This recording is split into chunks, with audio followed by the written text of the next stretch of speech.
Hola, es un gusto saludarlos. Y el día de hoy, Difusión Cultural invitó al Colegio de Morfología, Fisiología y Salud de la Escuela Nacional Preparatoria número 4 para poder impartir el tema sobre el cáncer. Los ponentes de esta sesión es la profesora Axa Eguia, el profesor David Pineda, la profesora Guadalupe Holguín y una servidora, Fanny Rodríguez. Vamos a empezar definiendo qué es el cáncer. Y el cáncer es un conjunto de enfermedades que tienen que ver con una proliferación eh, descontrolada y que pueden, estas células que no tienen un control, que están proliferando de manera inadecuada de acuerdo a la naturaleza del cuerpo humano, pueden destruir tejidos, órganos, sistemas y propiamente un organismo completo como lo es el cuerpo humano. En esta diapositiva tenemos una tabla que nos habla sobre la incidencia de los tipos de cáncer más frecuentes a nivel, eh, digamos, de América, pero también hay otros países que manejan casi las mismas incidencias, de acuerdo a la Organización Mundial de la Salud, a la Organización Panamericana y al INEGI nos muestran que los hombres el cáncer más frecuente es el de próstata, seguido de cáncer de pulmón, y en las mujeres el cáncer de mama es el que encabeza los tipos de cáncer más frecuentes y de afectación en este sexo, y seguido del cáncer cervicouterino, pero hay dos tipos de cáncer que coinciden de acuerdo a, no importa si es hombre o si es mujer, que es el cáncer de hígado y el cáncer de estómago, que tiene que ver con las situaciones ambientales en las que se están desarrollando ahora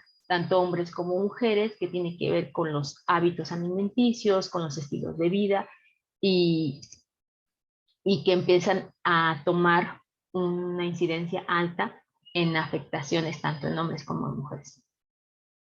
Ahora, para comprender un poquito más acerca de lo que es el cáncer, vamos a hablar de las células cancerosas. Y aquí en la imagen tenemos que cuando se da el crecimiento de manera natural y llega a haber alguna célula dañada que llega a mutar o que llega a tener alguna alteración, nuestro sistema inmunológico ejecuta una acción por medio de un mecanismo que se llama apoptosis, que es muerte celular programada, en la cual la célula debe de morir. Esa célula que ya no va a realizar las mismas funciones, ya no va a crecer de la misma manera en par a las otras, pues debe de ser limitada en su función y debe de morir por medio del mecanismo de apoptosis.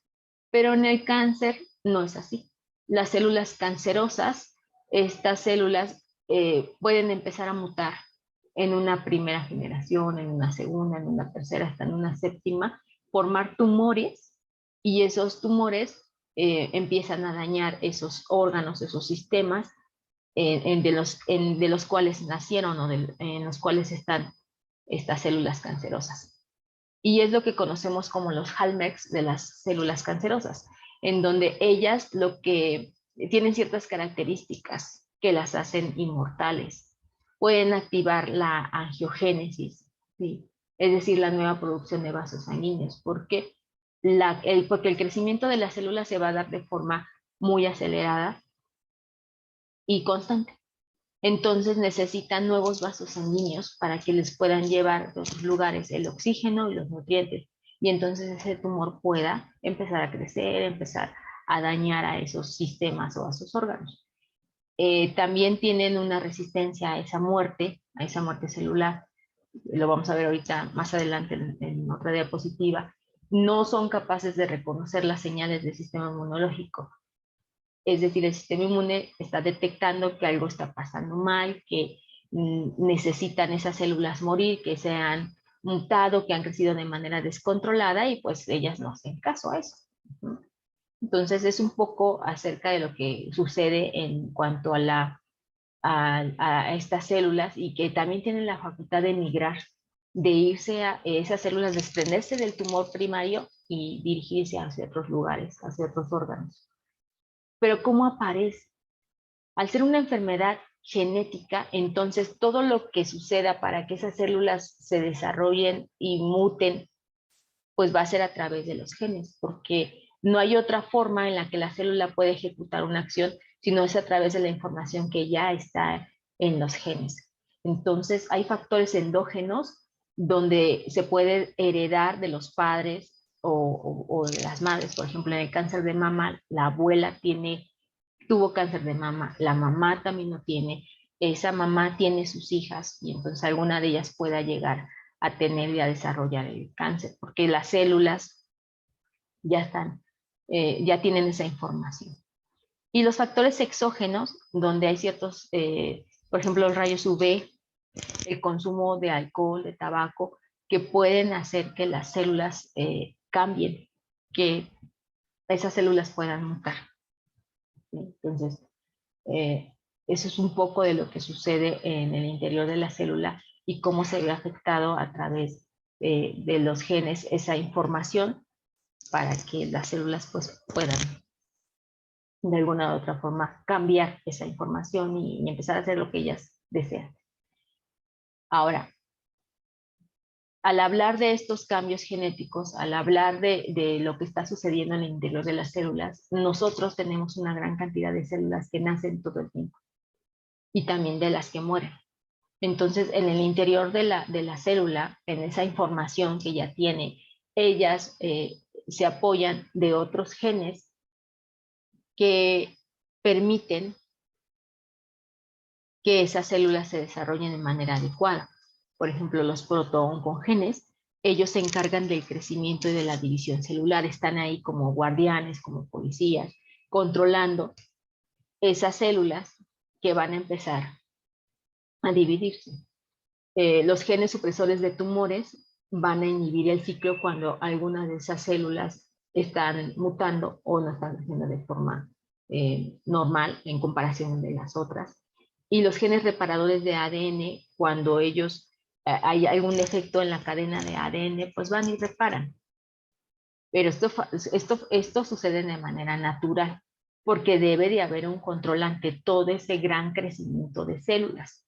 Entonces, cuando las células cancerosas empiezan a proliferar, estos genes puede que favorezcan como los proton o con genes que ya no, de repente ya no son protos, sino no solo son oncogenes, ayudan y favorecen el crecimiento. Ah, sí, está bien, son muchos, pues yo les voy a ayudar, ¿sí? Voy a permitir que sigan creciendo, que sigan avanzando esas células. Y los genes supresores de tumores, por ejemplo, que siempre están activando a la apoptosis, a esa muerte celular programada, pues llega un momento en que son tantas que ya no lo hacen. Y las reparadoras de ADN, pues ya no están reparando la cadena porque pues son muchas, además que las células cancerosas tienen esa facultad. Aunque esté dañado el ADN, ellas pueden seguirse reproduciendo. Por eso aquí tenemos que ellas se pueden dividir, pueden formar esos tumores, pueden esas células desprenderse, viajar a través del torrente sanguíneo por medio de esa formación de nuevos vasos sanguíneos, causar metástasis, es decir, formar otros tumores en otras áreas del cuerpo. Como lo podemos ver aquí en el vaso sanguíneo. Entonces, eso es un mecanismo que también tienen estas células, que al ser también muchas en el tumor primario, como lo vemos aquí en la imagen, pues ellas se pueden desprender, pueden viajar y irse a otros lados. Y a eso le vamos a llamar metástasis o tumores secundarios. Ahora, hay diferentes tipos de cáncer, no que hagan diferentes, tienen ciertas particularidades, pero les llamamos así porque de acuerdo a la célula que van a afectar, por ejemplo, el carcinoma, ¿sí? El carcinoma afecta a las células epiteliales. El adenocarcinoma afecta a las células también epiteliales, pero aquellas que producen moco o que producen ciertos fluidos. El linfoma afecta a los linfocitos B y a los linfocitos T. La leucemia afecta a los glóbulos blancos, permitiendo que los glóbulos blancos crezcan en mayor cantidad y desplacen a los glóbulos rojos, que son los que nos ayudan con los nutrientes y con el transporte de oxígeno. El melanoma afecta a los melanocitos, que son los que nos dan la pigmentación en la piel, y por eso el melanoma pues, se va a notar en la superficie en la superficie de tu piel, bueno, o va a estar afectando a las células de la piel.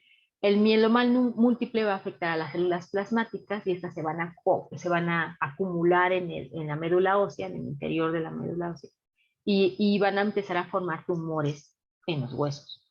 Y el sarcoma va a afectar a los tejidos blandos o también al tejido óseo, pero puede también repercutir sobre el músculo, sobre el tejido adiposo, sobre los vasos sanguíneos, sobre los vasos linfáticos, sobre los tendones, los ligamentos.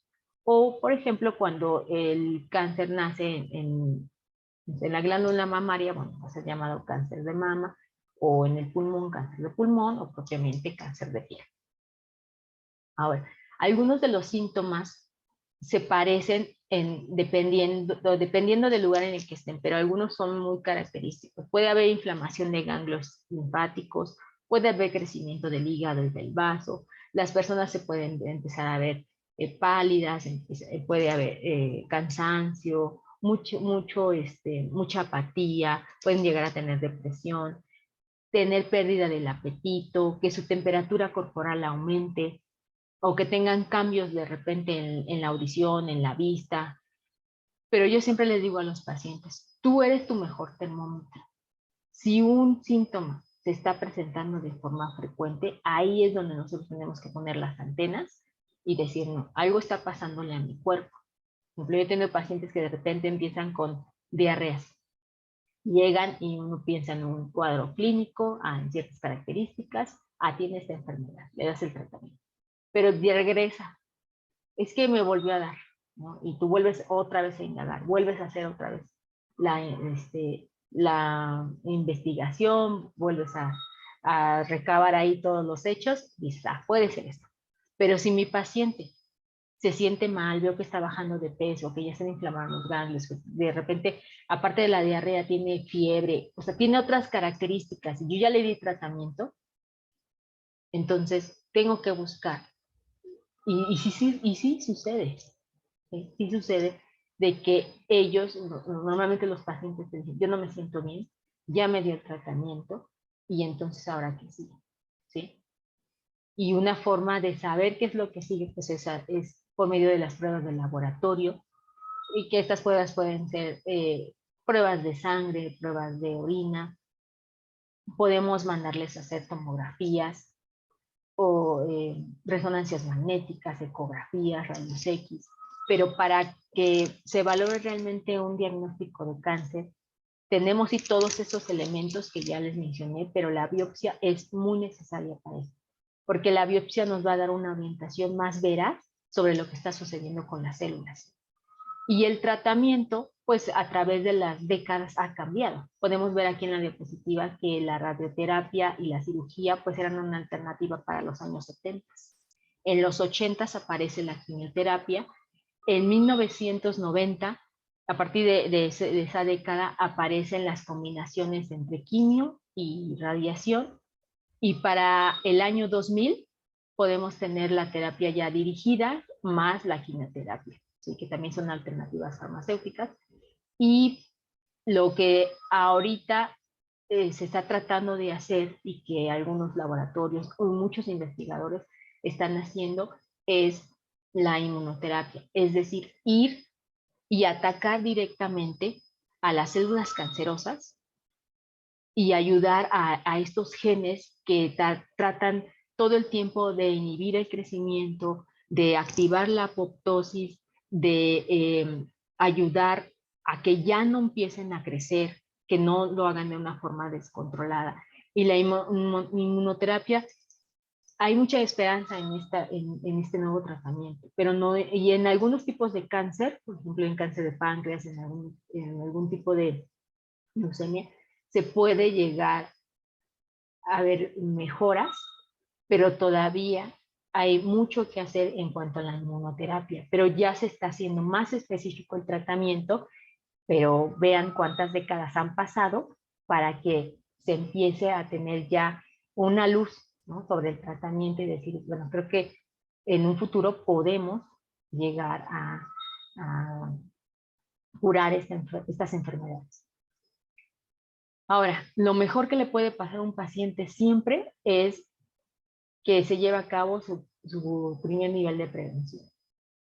Que si yo conozco que hay en mi casa, en mi familia, gente con cáncer y que son muy directos, o sea, es mamá, hija, abuela, hija, yo debo de entender que tengo cierta predisposición y debo de hacer cambios en mi estilo de vida, mi alimentación, debo hacer ejercicio, debo de evitar tener obesidad, debo de moderar el consumo de alcohol, de sustancias adictivas, de vigilar el consumo de azúcar, ¿sí?, de reducir la ingesta de alimentos procesados. El hacer cambios en los estilos de vida favorece mucho la salud en muchos sentidos. Entonces, aunque yo tenga cierta predisposición, si yo soy una persona que me cuido, que ejecuto el primer nivel de prevención en mi vida, entonces eso me va a dar muchos elementos para que yo no pueda desarrollar esas células no muten. Y a veces los pacientes no lo comprenden. Y menos si estamos sumergidos en situaciones donde la familia, aunque tienen el antecedente, aunque saben de qué murieron, no hacen conciencia sobre estas medidas preventivas que les pueden dar una mejor calidad de vida. Yo siempre los invito a mis pacientes a que tengan una mejor calidad de vida, a que ellos puedan hacer medicina más funcional, algo que les funcione y que les garantice que van a tener salud.